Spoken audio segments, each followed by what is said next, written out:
Hi everyone, today we're talking about rental cars, and I want to talk about this topic for a long time. There are still some misconceptions about the rental car world, and I wanted to clear them out.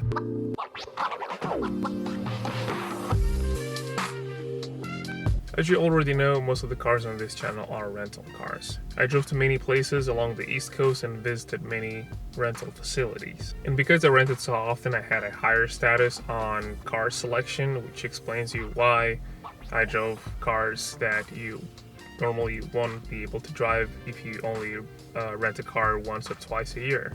I'm not going to name the rental company I rented from, but in my opinion, the same principles apply to any other rental car facility. I will start by addressing the question of how clean the rental cars are. And the truth is that they're not clean.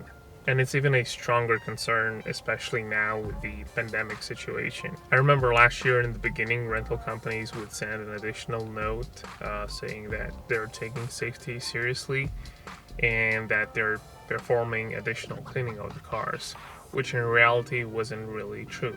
I just used to carry sanitizing wipes with myself all the time and just clean the car myself. At some point, cars came with little wipes in the cup holder, which was helpful at some degree. And generally speaking, your best chance to find a clean car is to get the lowest mileage example you have.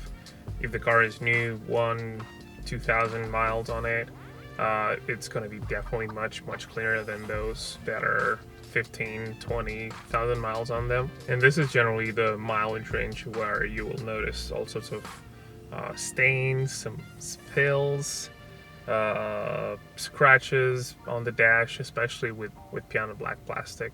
And as a reminder, everything I talk about in this video is my own personal experience. Maybe there are other facilities that take better care of their cars. Alright, let's move to how well are the rental cars maintained mechanically.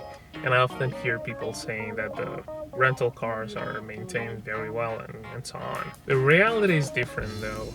I have to say that for the most part, the cars I had were in good shape. With that said, two of the Chevy Camaros I drove had the steering wheel off. The Gold Sport wagon I drove had either a wheel bent or the alignment itself was off because I remember some strange vibration at higher speeds. In other situations, the windshield cleaning liquid was almost gone, some interior trim pieces were coming off, and even some exterior body panels were coming off, like in the Camaro SS I drove. And no, it was like that when I picked it up. One time I even found a dirty rag under the hood over the engine. And that leads me to my third point, which is that people are driving rental cars like jerks. Nobody cares about them, and I am doing the same thing for the most part.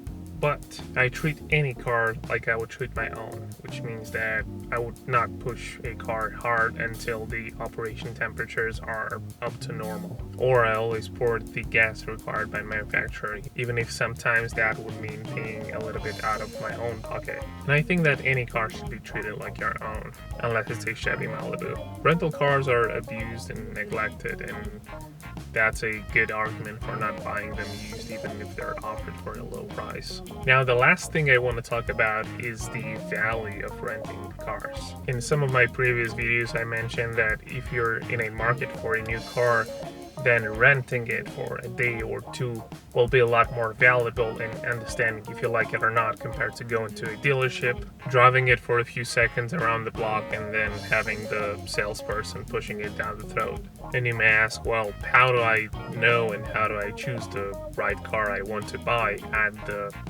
rental facility, since you only get similar options when you make the reservation online? And here's the little secret. Some companies offer free memberships which allow you to select the car you want at the rental facility. You just pick the car you want, hop on it, and drive. And there are generally really good options to choose from. Here's the trick though, facilities that offer such options are located in large cities at the airport. Anywhere else, there are going to be smaller facilities that you'll have to go to the counter and ask for the car, which will not work. One thing I need to mention is that we're talking about affordable cars that are under $40,000 or something like that, so don't expect expensive luxury vehicles.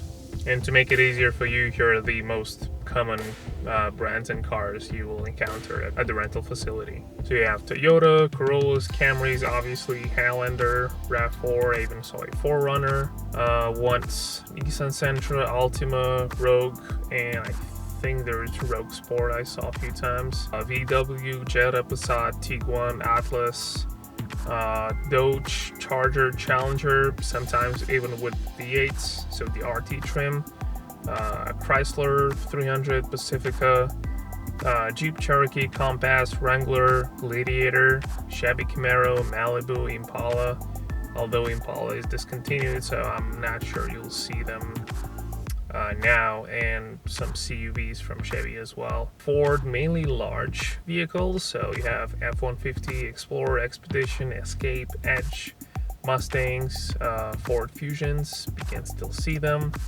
What else? You have Kia and Hyundai, both sedans and SUVs.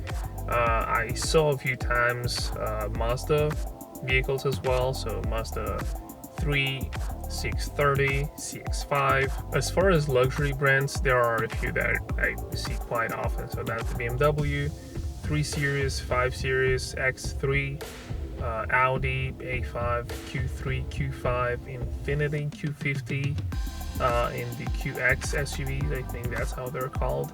What I've almost never seen are Hondas and Lexus products. So I think I saw a Honda Accord, but never seen the SUVs like CR-V or the Pilot.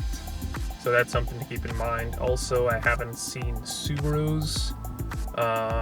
Generally, I think unless they're brought from somewhere else. Again, I've been mainly traveling on the East Coast. If there's a car brought from a different place, like someone was traveling from A to B without return, this is how you would encounter cars with different license plates. So there you have it. If you're in the market for any of the cars I just mentioned, then you can be sure that you'll find them.